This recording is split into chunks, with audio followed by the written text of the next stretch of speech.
Una chica dio a luz a un bebé negro de su esposo, un millonario de piel clara.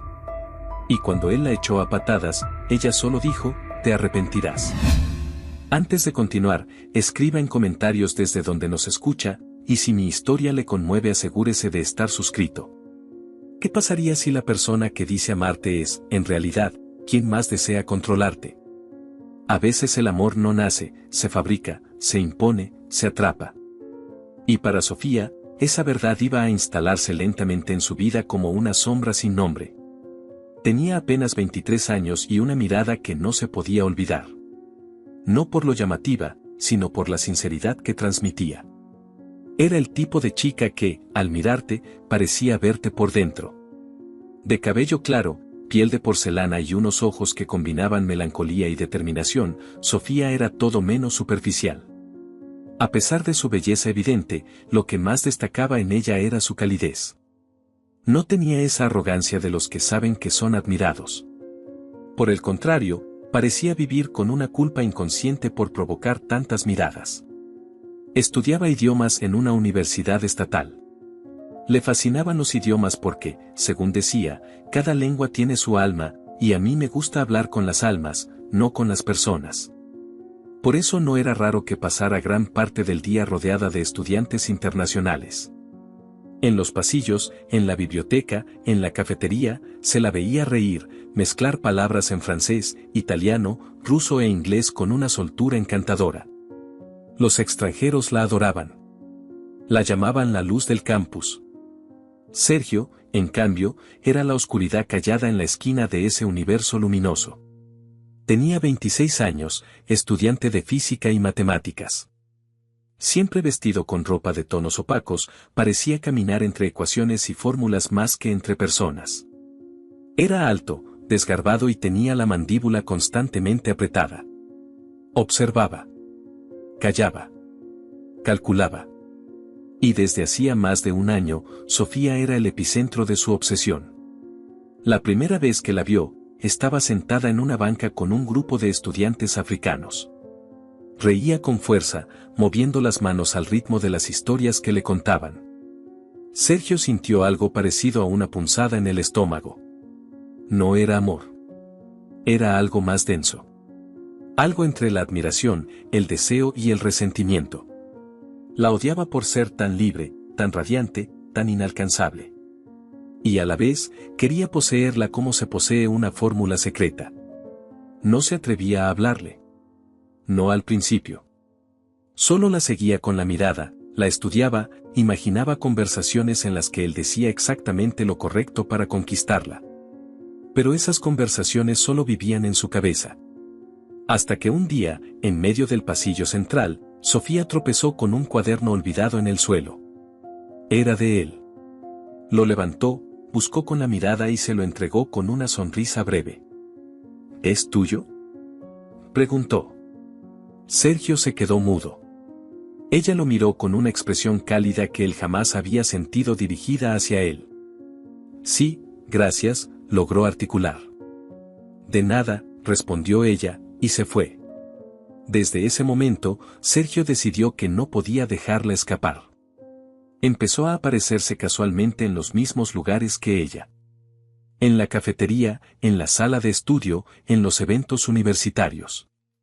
Siempre observando. Siempre esperando el momento justo. Y ese momento llegó. Un día, ella olvidó su billetera en la cafetería. Sergio la tomó y la esperó afuera. Cuando se la entregó, Sofía, con una mezcla de vergüenza y gratitud, lo invitó a sentarse con ella. Fue ahí donde por fin pudo hablarle sin tartamudear. Ella se mostró amable, incluso curiosa. Le hizo preguntas sobre su carrera, sus intereses. Él, por primera vez en años, sintió que alguien veía más allá de su aspecto sombrío. Esa conversación fue el inicio. Poco a poco, Sergio empezó a convertirse en presencia habitual en la vida de Sofía. Le ofrecía ayudarla con sus tareas, le contaba anécdotas de su infancia, incluso empezó a aprender francés para impresionarla. A veces, ella se reía de sus torpezas, pero no de forma cruel. Más bien con ternura. Sofía nunca se enamoró de Sergio. No al principio. Pero en su soledad emocional, la constancia de él fue como una cuerda lanzada desde un acantilado. Y ella, sin saber qué tan profundo estaba cayendo, la agarró. Después de 8 meses de un cortejo tenso, finalmente aceptó salir con él de forma oficial. Sergio cambió. Se volvió posesivo. Le pedía explicaciones sobre sus salidas, se ponía agresivo si algún hombre la saludaba de forma amistosa. Sofía lo justificaba, es inseguro, solo necesita tiempo, nunca lo han amado. Pasó otro año y Sergio le propuso matrimonio. Ella no estaba convencida, pero algo dentro de sí, una mezcla de culpa, ternura y miedo, la llevó a decir que sí. Pensó que quizás, si se casaban, él se calmaría. Que el compromiso le daría seguridad. Que todo mejoraría. La madre de Sergio, Natalia, apareció como una ráfaga helada la semana previa a la boda. Mujer de mirada gélida, voz cortante y peinados perfectos, analizó a Sofía con un solo vistazo. ¿Tú eres la que atrapó a mi hijo?, dijo sin siquiera disimular su desprecio. Sofía, incómoda, sonrió y extendió la mano. Natalia no la tomó. Una chica bonita, rodeada de extranjeros, qué original. Sergio no dijo nada. Solo bajó la mirada. Sofía, tragando el orgullo, intentó mantener la calma. Pero esa fue solo la primera de muchas humillaciones. Durante los preparativos, Natalia se instaló en casa de Sergio. Cada decisión que Sofía tomaba para la boda, Natalia la cuestionaba. Desde el color de las flores hasta el tipo de música. Y cuando Sofía intentaba defenderse, Natalia la callaba con comentarios como: «No es tu culpa. No tienes clase. ¿Qué puedes saber tú de elegancia?». Sergio nunca defendía a Sofía.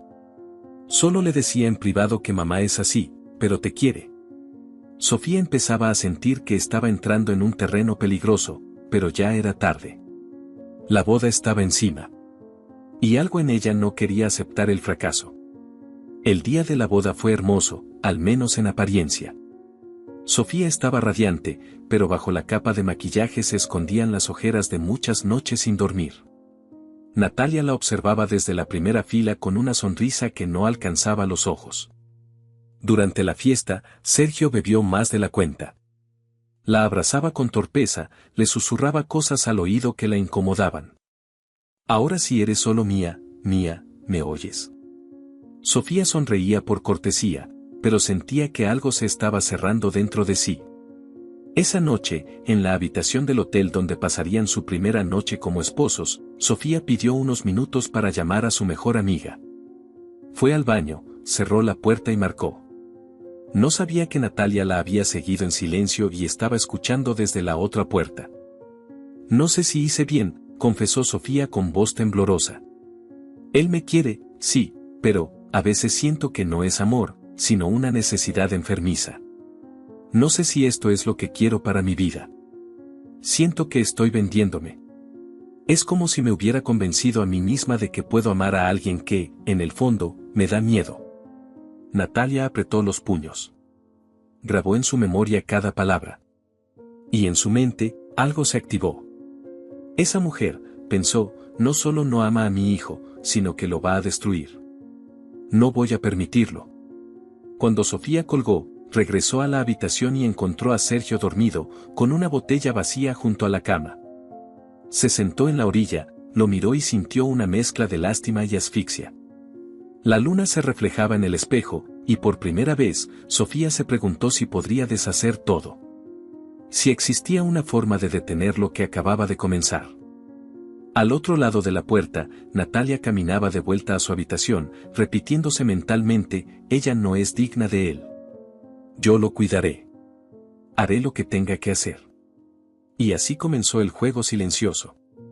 Un juego sin reglas. Una guerra fría en la que solo una mujer saldría entera. Pero lo que ni Sofía ni Natalia sabían, era que los secretos no solo vivían en las palabras. A veces los cuerpos los guardan. A veces, la sangre también miente.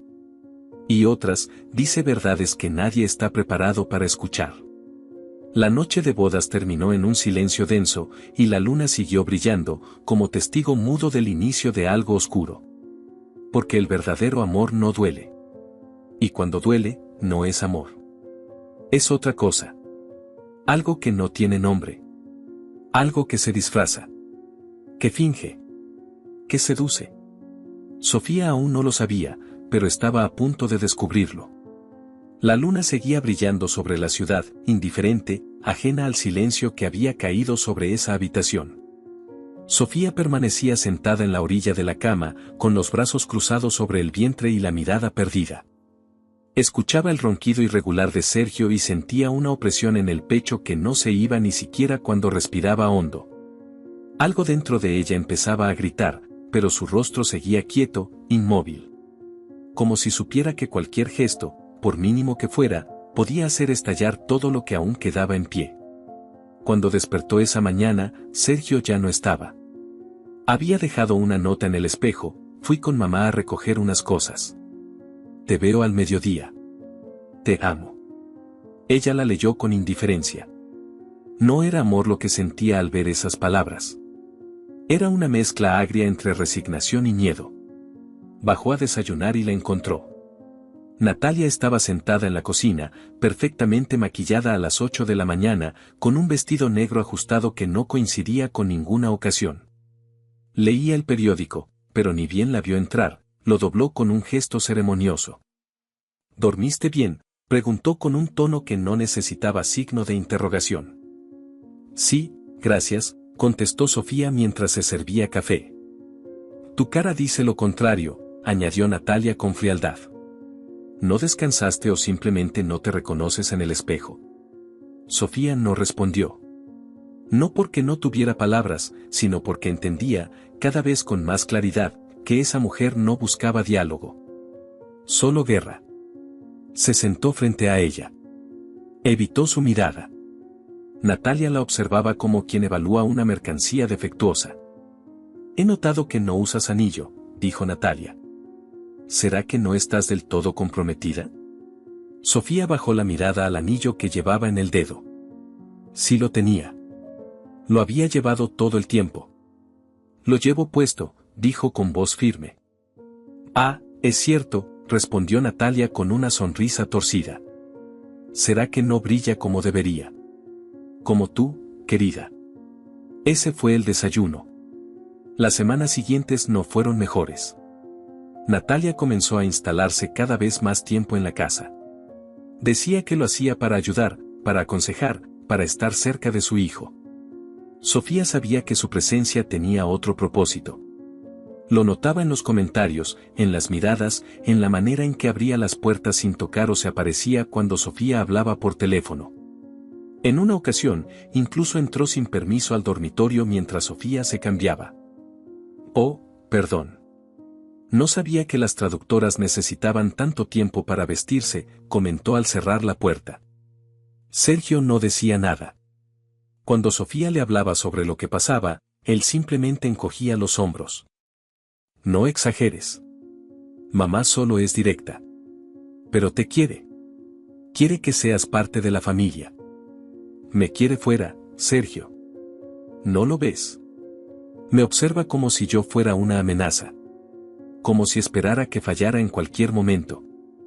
Tal vez lo que pasa es que te sientes culpable por algo, dijo él con voz baja, casi como quien siembra una semilla. Sofía lo miró con incredulidad. Él no añadió nada más. Días después, Sofía decidió no quedarse callada. Buscó trabajo como traductora, algo freelance que le permitiera comenzar su independencia, recuperar un poco de sí misma. Mandó currículums, tuvo entrevistas virtuales, y por fin consiguió una oportunidad con una empresa que trabajaba con clientes turcos y franceses. Estaba feliz. Por primera vez en semanas, sonreía con ganas. Cuando fue a firmar el contrato, algo extraño ocurrió. El director de la agencia la recibió con frialdad. Le dijo que habían reconsiderado. Que ya no necesitaban más personal. Que lo sentía mucho. Sofía salió desconcertada. Al volver a casa, encontró a Natalia en el salón, hablando por teléfono. La voz era suave, impostada, pero las palabras eran muy claras. Sí, esa chica, sí, la rubia. No creo que sepa manejar un ambiente profesional. Usted me entiende. Sería una lástima que su empresa pasara por un escándalo. Es mejor prevenir. Sofía no hizo ruido. Pero su estómago se contrajo. Entonces no eran paranoias. Natalia la había saboteado. Y si podía hacer eso una vez, ¿cuántas más? Esa noche, discutió con Sergio. Tu madre interviene en todo. Me sigue, me llama inestable, me sabotea.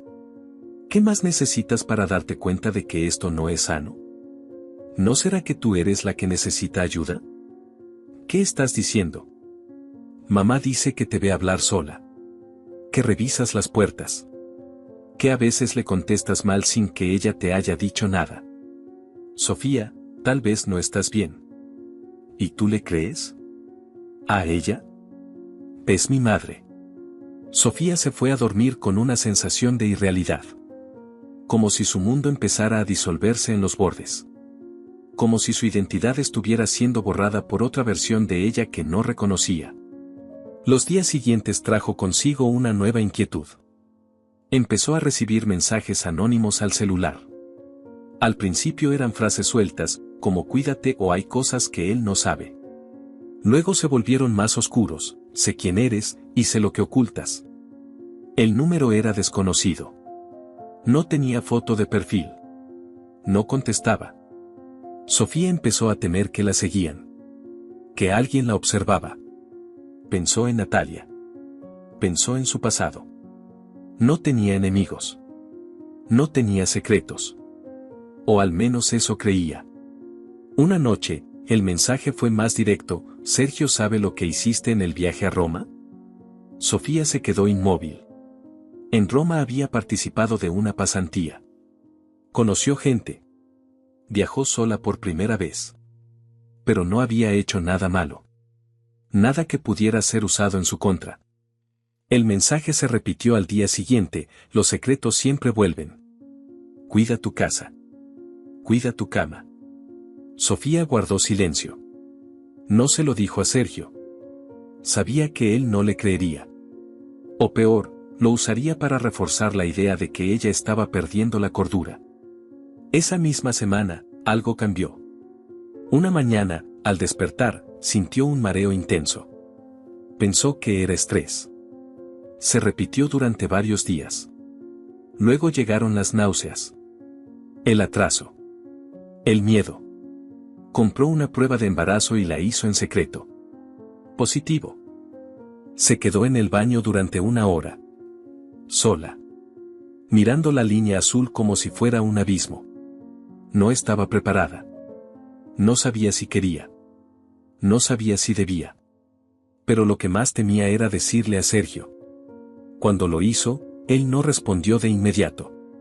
La miró en silencio. Luego se levantó. Dio 2 vueltas por la sala. Se detuvo frente a la ventana. Esto es una broma, dijo al fin. No. Estoy embarazada. Lo confirmé. ¿Cómo? ¿Por qué? No lo planeé. No hice nada para que pasara. Sucedió. ¿Y yo qué? ¿No tengo voz en esto? Sergio, eres el padre. ¿Estás segura? Esa frase cayó como una piedra. Sofía sintió que todo el aire se le escapaba del cuerpo. No era solo la duda. Era la acusación implícita. La desconfianza. El desprecio.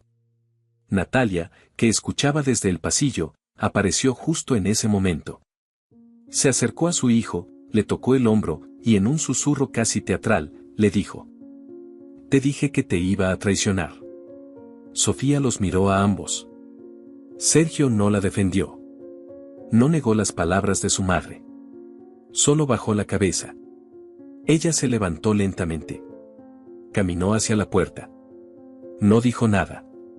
Pero mientras subía las escaleras para encerrarse en el dormitorio, una sola frase la atravesaba con dolor.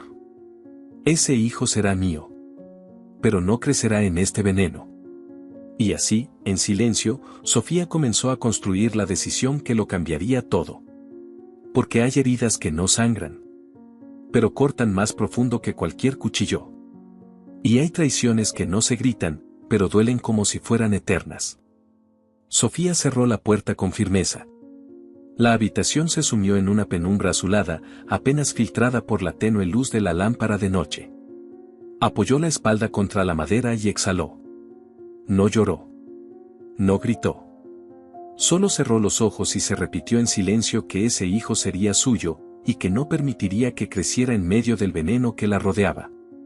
Aquel pensamiento fue su escudo durante los meses siguientes. El embarazo no fue fácil. Cada trimestre trajo nuevos desafíos, no solo físicos, sino emocionales. Sergio se volvió ausente. Algunos días parecía el mismo de antes, le preparaba té, le preguntaba si el bebé pateaba, pero esas muestras de afecto eran siempre seguidas por una distancia helada, por noches sin hablar, por miradas fugaces de sospecha. Sofía caminaba por la casa como si cruzara un campo minado. Y Natalia, más presente que nunca, no desaprovechaba oportunidad para recordarle que no pertenecía allí.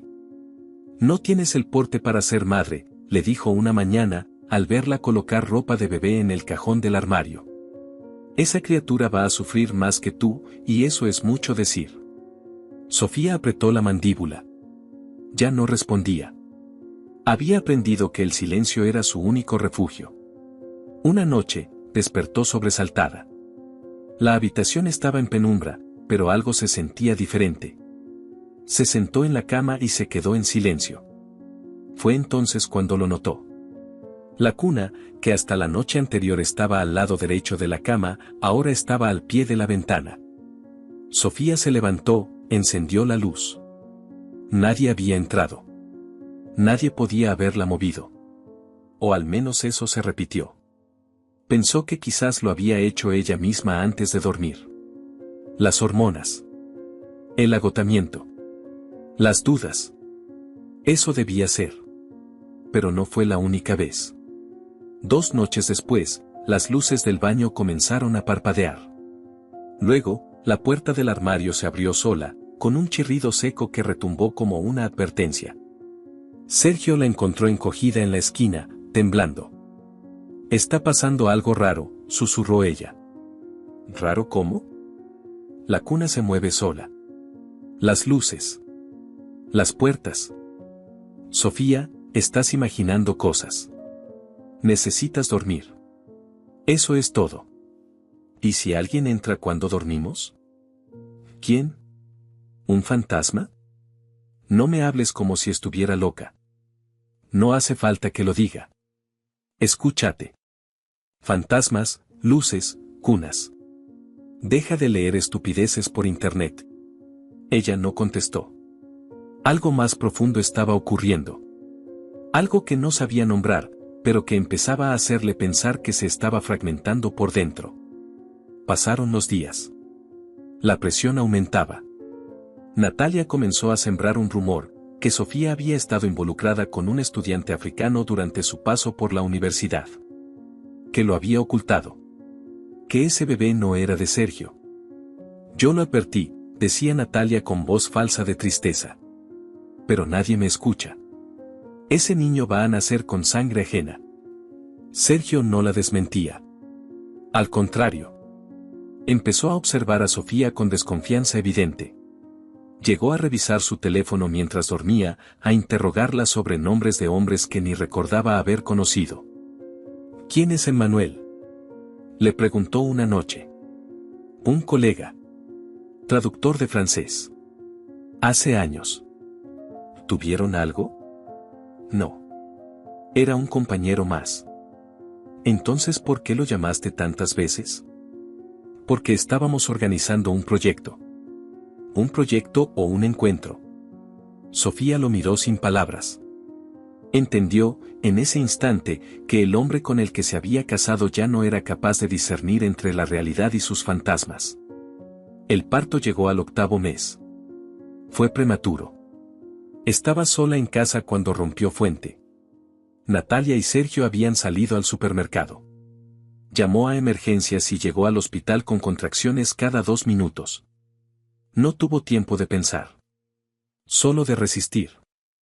El niño nació a las 3:40 de la madrugada. Misa. Ese fue el nombre que ella eligió. Lo tomó en brazos y sintió por primera vez una paz verdadera, aunque fuera por unos segundos. Pero la paz duró poco. Cuando Sergio llegó al hospital, lo primero que hizo fue mirar al bebé y fruncir el ceño. Se acercó. Observó la piel morena, el cabello oscuro, la nariz recta y los ojos de un tono café profundo. ¿Qué es esto?, preguntó en voz baja, señalando al niño. Es tu hijo, respondió Sofía con un tono cansado, vulnerable. ¿De quién es realmente? De los dos. ¿Estás segura? ¿Otra vez con eso? Míralo. No se parece a mí. Eso no significa nada. A veces los bebés heredan rasgos de generaciones anteriores. ¿De cuál? ¿De tu amigo africano? Sofía se quedó en silencio. No por miedo, sino por indignación. 2 días después de regresar a casa, encontró una carta en el buzón. No tenía remitente. Dentro, una hoja arrugada con letras desordenadas. Decía, no todos los secretos están bajo tierra. Cuida a tu hijo. Cuida de ti. Las manos le temblaron. Corrió las cortinas. Aseguró las puertas. Le dijo a Sergio que alguien los estaba amenazando. ¿Y por qué te amenazan a ti? No lo sé. ¿Por qué me culpas? Porque siempre hay algo que ocultas. Yo no oculto nada. ¿Estás segura, Sofía? Durante las noches, la casa se llenaba de sonidos que no podía explicar. Escuchaba pasos cerca de la cuna. A veces, la música del móvil se activaba sola. El monitor del bebé mostraba interferencias, como si alguien respirara cerca. Sergio comenzó a burlarse de ella. Natalia fingía preocupación, pero luego le decía cosas como: si tienes la conciencia limpia, deberías dormir tranquila. ¿O no? Sofía sabía que la estaban llevando al límite. Pero aguantaba. Por Misa. Por ese niño que no pedía nada y le daba todo.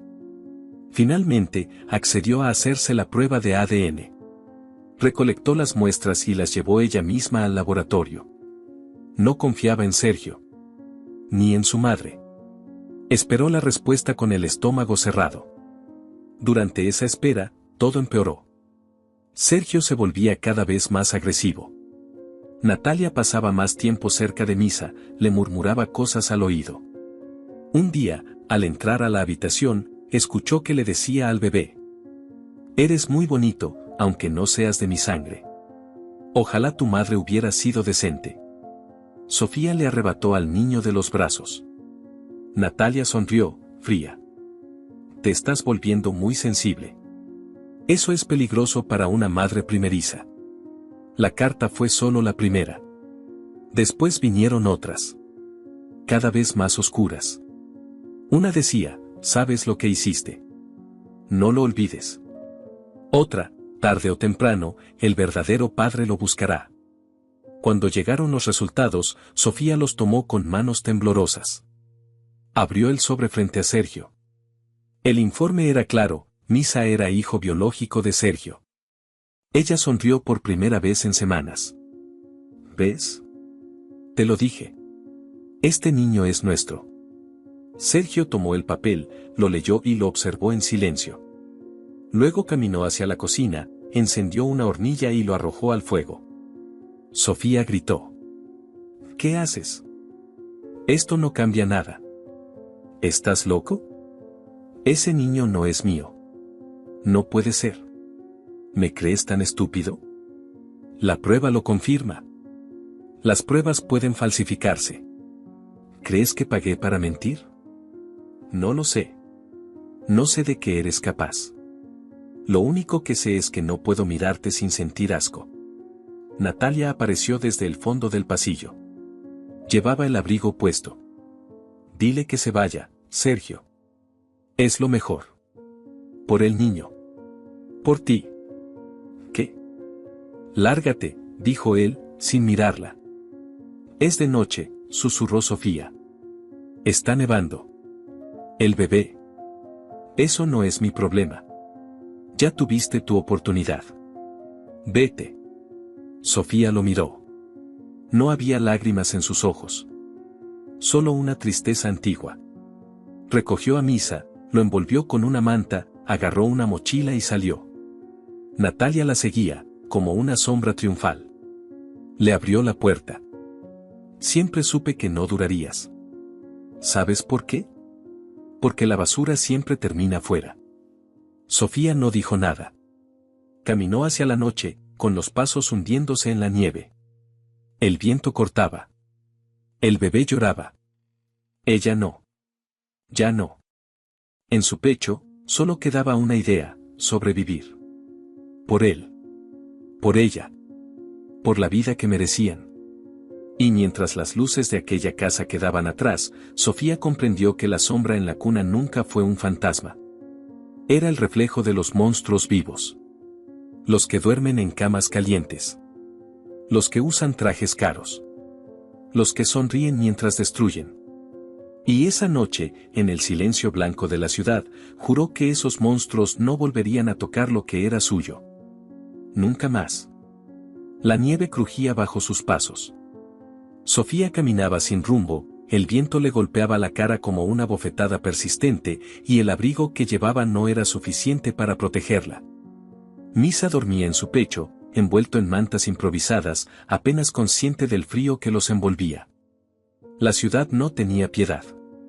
Las luces parecían burlarse de ella desde lo alto de los edificios, las ventanas cálidas eran universos lejanos donde la vida seguía sin interrupciones, sin preguntas, sin el peso del abandono. Sofía apretó más fuerte al niño contra sí. No podía llorar. No porque no quisiera, sino porque algo dentro de ella se había congelado también. Ya no tenía fuerzas ni para derrumbarse. Solo avanzaba. Las primeras noches fueron un infierno disfrazado de rutina. Refugios improvisados, salas de espera de hospitales donde fingía tener una cita médica solo para quedarse sentada bajo techo. En las estaciones de tren encontraba bancos libres en los que acurrucarse, mientras Misa lloraba de hambre y de frío. La leche se le había secado por el estrés y el agotamiento.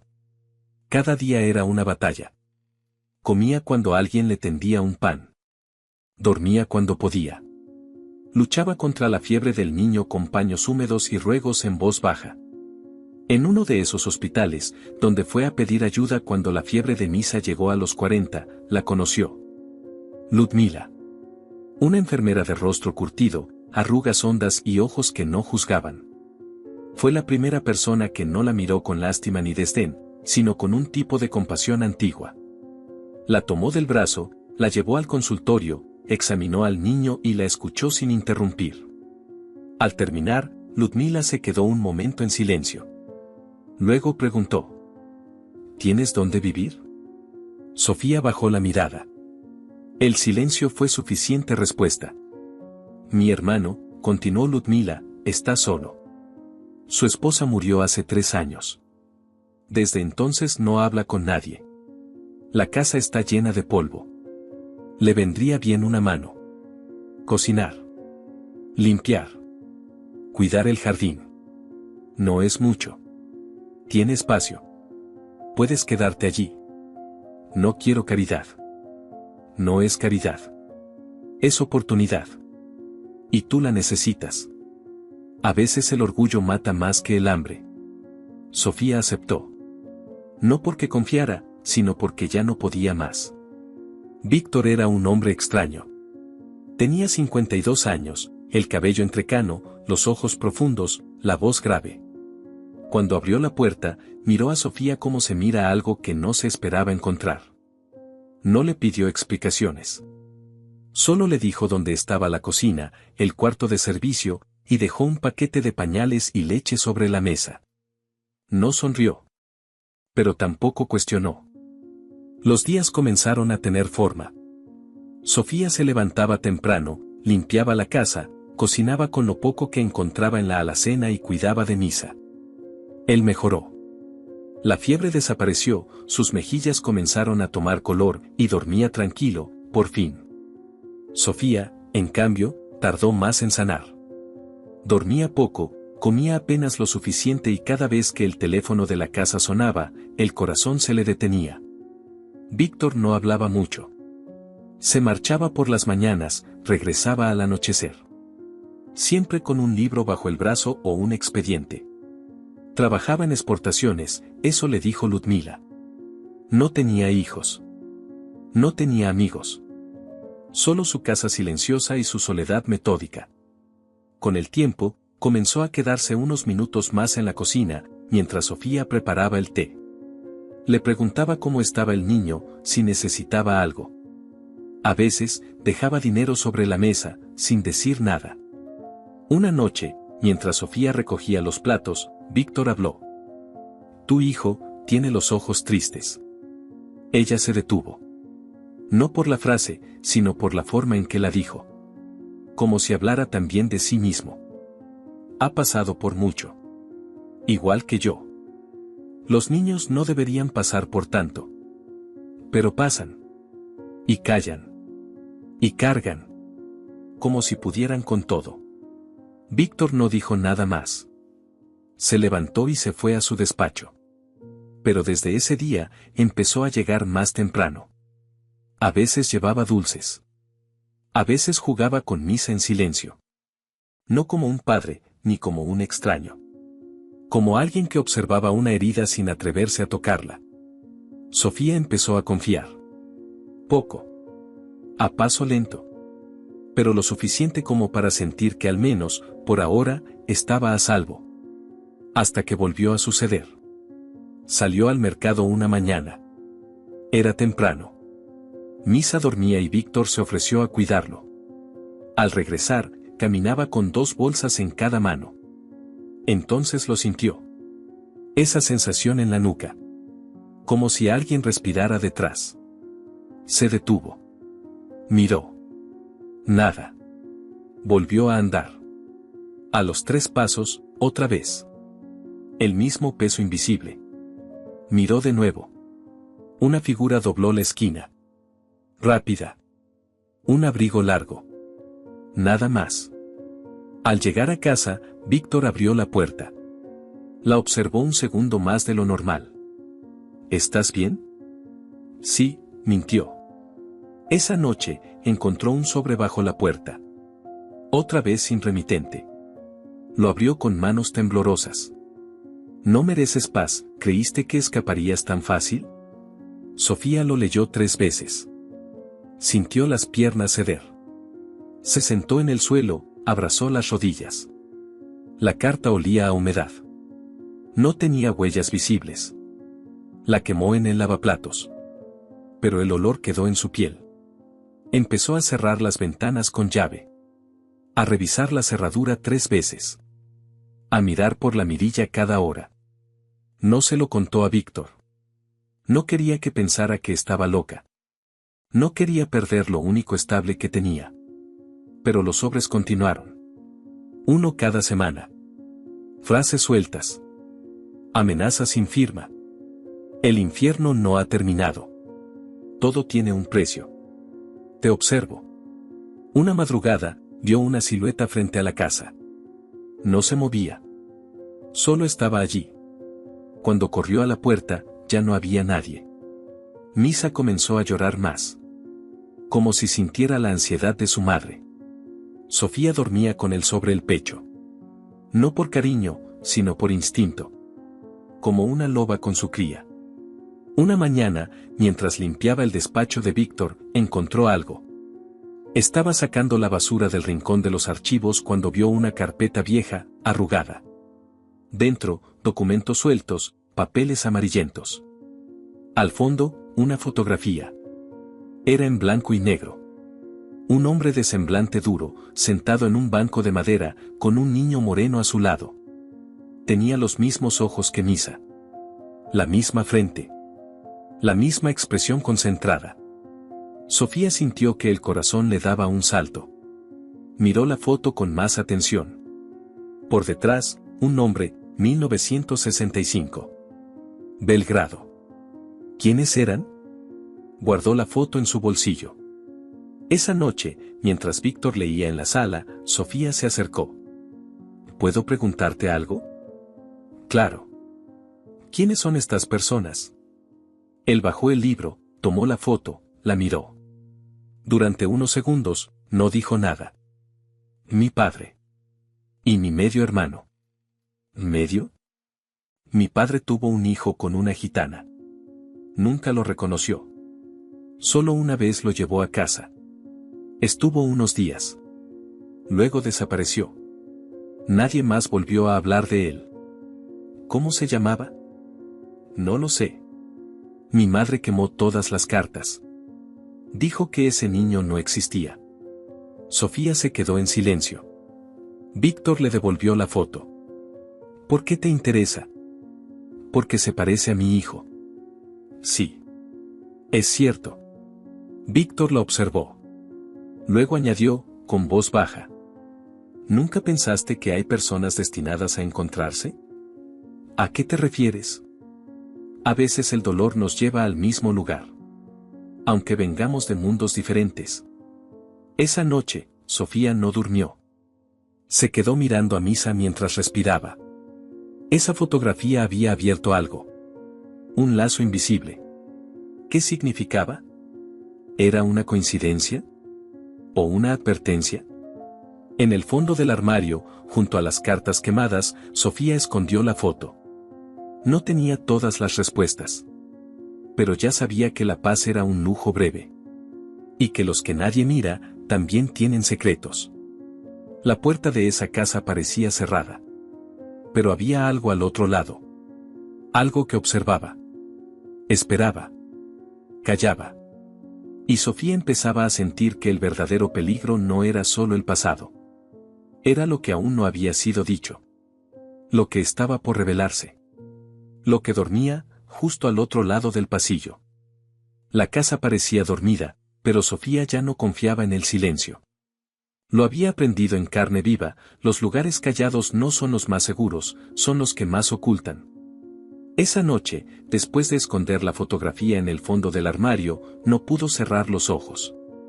Se quedó sentada junto a la cuna, escuchando la respiración pausada de Misa y el crujido de las paredes antiguas. A lo lejos, el reloj marcó las 3 de la madrugada con un sonido seco. El pasillo seguía oscuro, sin señales. Pero en el pecho, un presentimiento seguía latiendo. Durante los días siguientes, nada cambió en apariencia.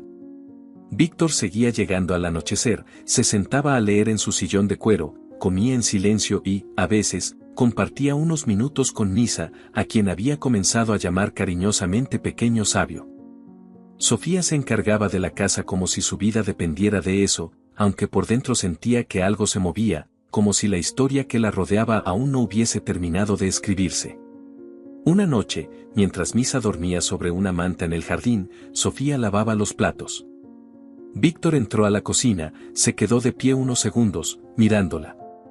Luego habló. ¿Te has preguntado alguna vez qué te trajo hasta aquí? Sofía dejó el plato en el fregadero y lo miró. Lo pienso todos los días. ¿Crees en el destino? No lo sé. Pero creo que la vida tiene maneras crueles de redirigirnos. A veces, para salvarnos. Víctor se acercó. Su rostro estaba más serio que de costumbre. Se apoyó en la encimera, a solo 1 metro de ella. Yo no quería vivir con nadie más. Pensé que la soledad era mi castigo. Pero tú y Misa no fueron una interrupción. Fueron una respuesta. Sofía sintió que algo en su garganta se apretaba. Bajó la mirada. Víctor se le acercó un poco más, con una torpeza que delataba años de no decir lo que sentía. Sofía, sé que llegaste rota. Lo vi en tus ojos. Y no pretendo arreglarte, ni rescatarte.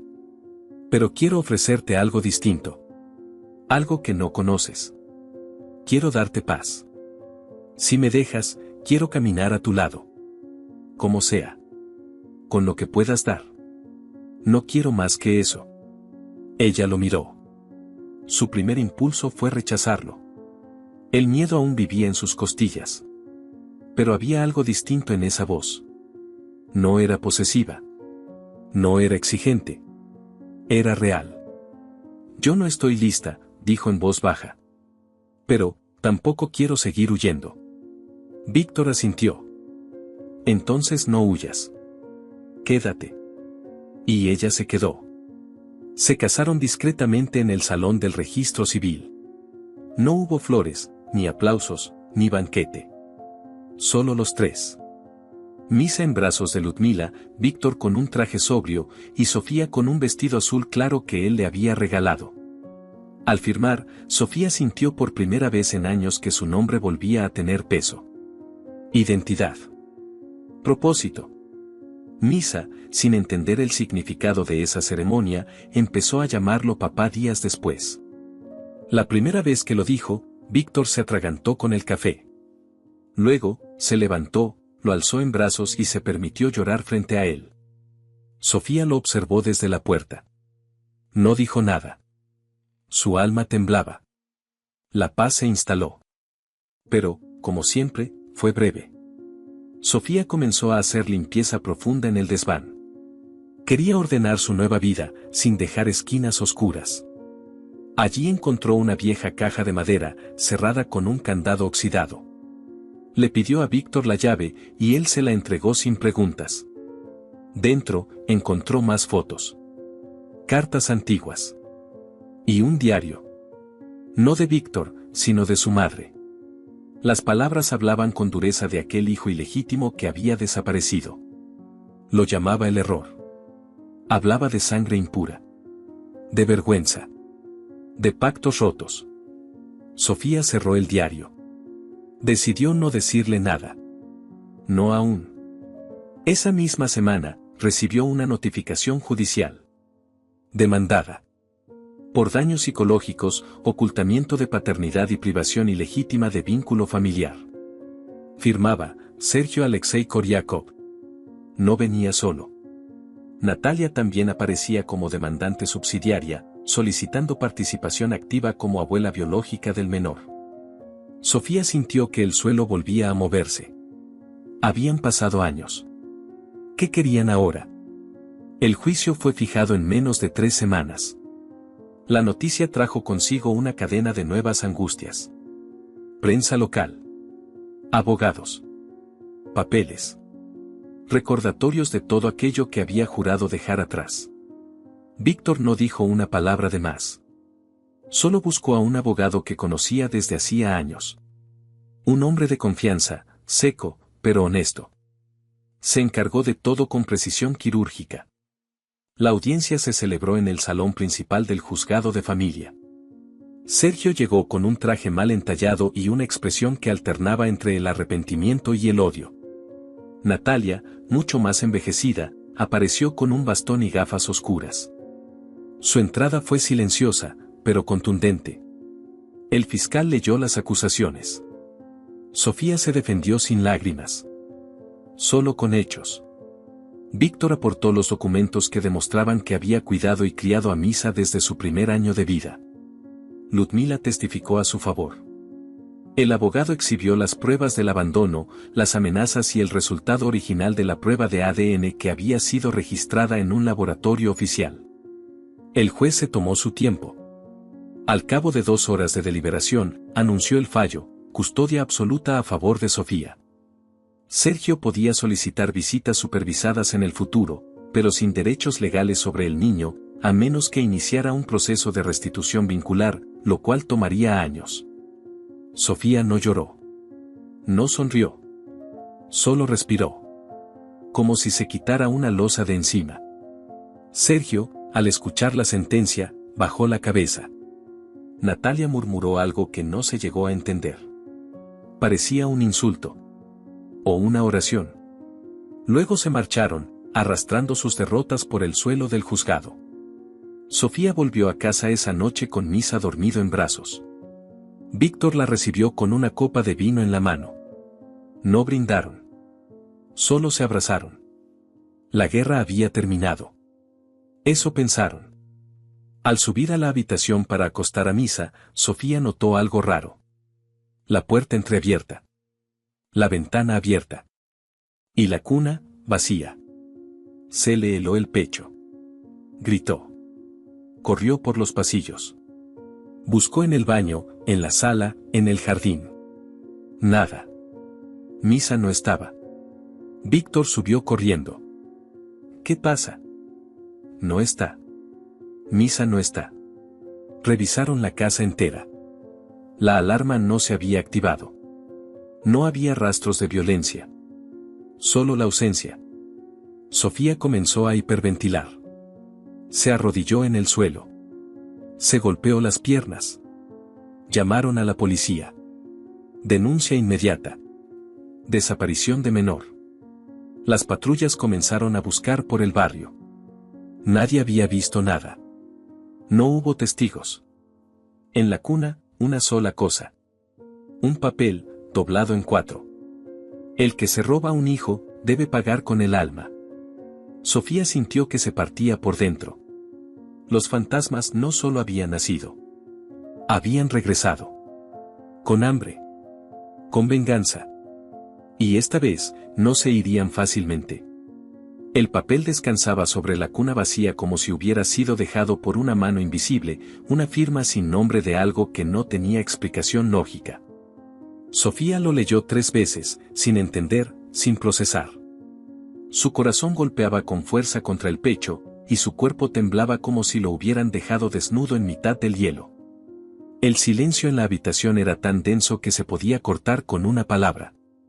Pero ninguna salía de su boca. Solo respiraciones entrecortadas, gemidos rotos, y una sensación de vacío tan profunda que dolía en el estómago. Víctor la sujetó por los hombros. ¿Estás segura de que cerraste todo? Sí. Lo revisé todo. Como siempre. Como cada noche. ¿Y si fue Sergio? No. No. No haría esto.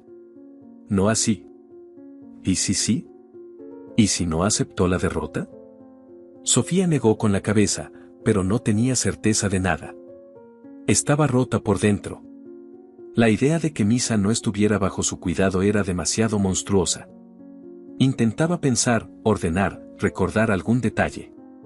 Nada encajaba. La policía llegó a los 20 minutos. Revisaron la casa, levantaron huellas, tomaron declaraciones. Les dijeron que lo más probable era que hubiera sido alguien cercano. El secuestro había sido limpio, sin señales de violencia, con un conocimiento claro de los hábitos de la casa. Una agente joven la miró a los ojos. ¿Hay alguien más que podría haber querido hacerle daño? Alguien que no esté en la denuncia formal. Sofía tardó en responder. Recibí cartas. Anónimas. Desde hace meses. Decían que yo no merecía paz. Que sabían lo que había hecho. ¿Guardó alguna? Las quemé. La agente no la juzgó. Tomó nota. Víctor, por primera vez desde que se conocieron, se mostró fuera de control. Caminaba de un lado a otro, golpeaba las paredes, gritaba palabras inconexas. No era dolor lo que se veía en él, era furia. Una furia contenida, antigua. Como si algo que había enterrado hacía años comenzara a emerger. Sofía lo observaba con creciente miedo. Necesito aire, dijo él, saliendo de la casa. Sofía lo siguió con la mirada. Algo en ella sabía que no debía dejarlo solo, pero no tenía fuerza para moverse. Se sentó en el suelo, abrazada a la manta que aún olía a misa. Por un momento deseó morir. Que la tragara la noche. Que el tiempo retrocediera hasta el último segundo en que vio a su hijo dormido. Pasaron 2 días sin noticias. La policía no encontraba pistas. Sergio fue interrogado, negó todo, presentó una coartada. Se mostró indignado, incluso preocupado, pero Sofía notó la tensión en su rostro cuando le mencionaron las cartas. No lo habían detenido. No tenían pruebas. Natalia no apareció. Nadie sabía dónde estaba. No respondía el teléfono. La casa estaba vacía. Cerrada. Como si hubiera desaparecido junto con el niño. Fue Ludmila quien trajo una pista. Recordó a un hombre que se presentó en el hospital meses atrás. Dijo que era tío de Misa. Hizo preguntas. Intentó ver al niño. No lo logró.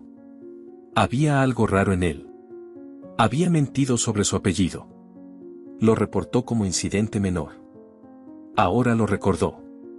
La policía rastreó la descripción. Buscaron cámaras. Reconstruyeron trayectorias. Un almacén abandonado en las afueras de la ciudad. Nada más. Solo una dirección y un silencio sospechoso. Sofía no esperó. Tomó el auto de Víctor y condujo ella misma. No avisó a la policía. No tenía paciencia para protocolos. Sentía el cuerpo en llamas. La ansiedad le quemaba el pecho. Llegó al lugar sin saber qué esperaba encontrar. Las ventanas rotas. El portón oxidado. El olor a humedad y a encierro. Entró. Caminó con paso lento. Su voz temblaba. ¿Misa? ¿Estás aquí? Un sonido. Un leve gemido. Lo siguió. Escaleras, pasillos, puertas medio abiertas. Al fondo, una habitación con luz tenue. Entró. Y lo vio. Un hombre delgado, rostro demacrado, barba desordenada, ojos negros como pozos. En sus brazos, Misa, dormido, con una manta vieja sobre el cuerpo. El hombre la miró, no se movió. No tenía armas. No tenía intención de huir. Solo lágrimas en el rostro. No te acerques, dijo con voz rasposa. Es mi hijo. Lo sé. Dámelo. Solo quería verlo dormir en paz. Solo quería que alguien lo quisiera de verdad. Sofía lo observó, sin saber si gritar, llorar o correr. ¿Quién eres? Soy el hijo que nadie quiso. El que Natalia enterró antes de nacer. Me llamó un error. Me dejó en un hospicio. No me buscó nunca. Sofía sintió un escalofrío. ¿Tú, eres hermano de Sergio? Mitad. Nada más. Pero suficiente para odiarla. ¿Por qué te llevaste a mi hijo? Porque no quería que ella tuviera nietos. Quería que sintiera lo que yo sentí. Que perdiera lo único que podía salvarla. Y tú no mereces este dolor. Lo sé ahora. No lo sabía antes. Solo quería arrebatar algo. Lo único que podía dolerle a ella. ¿Dónde está Natalia? No sé. Pero me escribió. Me dijo que nunca lo aceptaría. Que ese niño no era suyo. Que era otra mancha más. Sofía se acercó. Lenta. El hombre no se resistió. Le tendió al niño. Misa abrió los ojos. La miró. Sonrió. Ella lo abrazó con tanta fuerza que el corazón le tembló. ¿Qué vas a hacer conmigo? Preguntó el hombre. Sofía no respondió. Salió con Misa en brazos. Afuera, el auto de Víctor se había detenido a pocos metros. La policía también estaba allí. Ludmila había alertado en silencio. El hombre fue detenido sin resistencia. No puso condiciones. No gritó. Solo pidió que cuidaran al niño. Que no lo dejaran solo. Misa fue examinado. Estaba ileso. Hambriento, pero bien. La noticia llegó a Natalia esa misma noche. Estaba internada en una clínica privada. Cuando recibió la información, su cuerpo colapsó. Infarto fulminante. Murió sin decir palabra. Con la verdad mordiéndole el corazón. Sofía se enteró esa madrugada. No sintió alegría. Solo un vacío más. Otro fantasma que ya no caminaría, pero que había dejado demasiadas heridas abiertas. Al amanecer, miró a Misa dormido. Le acarició el cabello. Y por primera vez en mucho tiempo, susurró una promesa. Ya está. Nadie más te tocará. Nadie más te quitará lo que es tuyo. Y aunque la paz aún parecía lejana, por dentro supo que el ciclo de dolor se había quebrado. El rostro de la ira se había mostrado. Pero no sobrevivió a su propia verdad. La luz entraba por las amplias ventanas del edificio con una calma silenciosa que parecía ajena al vértigo del mundo exterior. La ciudad había cambiado, como todo. Los días ya no traían consigo el filo punzante del miedo, ni la ansiedad latente de los pasos a oscuras. En el corazón de una de las zonas más modernas del distrito financiero, Misa dirigía con Temple y visión la empresa que alguna vez fue apenas un sueño olvidado en los archivos de Víctor. Ahora llevaba su nombre, su sello, su historia. Tenía 31 años. Y cuando entraba a la sala de reuniones, su presencia imponía sin necesidad de levantar la voz. Alto, de piel morena y mirada firme, era imposible no notarlo. Tenía ese tipo de liderazgo que no se aprende en manuales ni se hereda por sangre.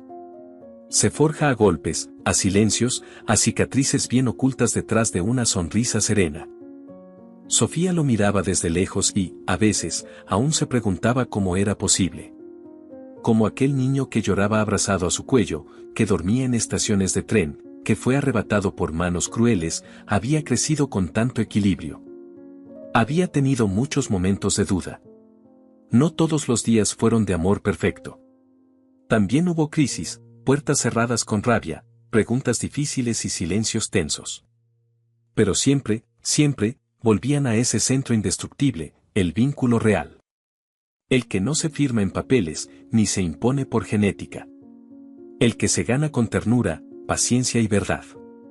Víctor, ya retirado de los negocios, se dedicaba a la jardinería en su casa de campo. Su salud comenzaba a dar señales de desgaste, pero su mirada seguía intacta. Había criado a Misa como a su propio hijo, sin matices ni medias tintas.